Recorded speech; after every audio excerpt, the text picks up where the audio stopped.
Bonjour, je remercie News Sécurité de me faire intervenir une nouvelle fois dans cette émission Au nom de la loi.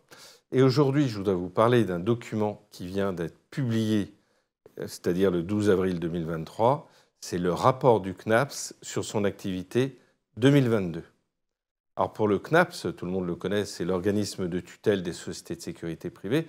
2022, c'est une année charnière puisque le CNAPS a été réformé. Le début de l'année a commencé avec l'ancienne formule et la fin de l'année a terminé avec la nouvelle formule.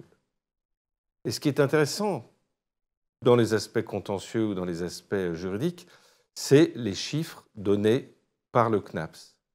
Alors il faut se rendre compte de la quantité de travail. Par exemple, vous avez eu plus de 100 000 décisions rendues, soit d'autorisation, soit de carte professionnelle, soit d'agrément, ce qui est considérable. Et ça, c'est pour ce qu'on appelle la police administrative. C'est donc tout ce qui est avant contentieux, demande d'autorisation. Et puis, vous avez la seconde partie qui concerne la police disciplinaire, c'est-à-dire tout ce qui est sanction de sociétés ou de personnes dans la sécurité privée qui auraient été défaillantes.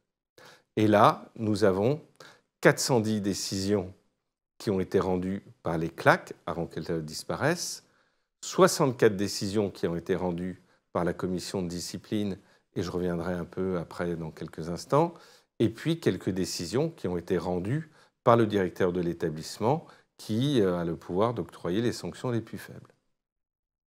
Autre élément intéressant dans le rapport, c'est la politique de contrôle du CNAPS. Alors le CNAPS s'était fixé en conseil d'administration de vérifier plusieurs éléments.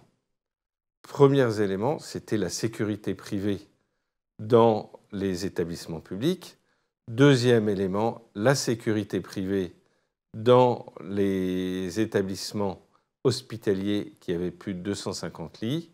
Et le troisième élément, vous le devinez pourquoi, c'était la sécurité privée dans les événements sportifs. Et le CNAPS constate, en ce qui concerne les contrôles dans les établissements hospitaliers, que 40% des contrôles a remarqué des défaillances, des imperfections, sans qu'on en connaisse la gravité. Mais le taux d'anormalité est quand même extrêmement important. Et puis, le rapport du CNAPS continue en détaillant l'importance des procédures, avec ce qui est le droit de tout justiciable, et que ce soit dans la sécurité privée ou ailleurs, de contester devant les juridictions administratives les décisions qui sont rendues.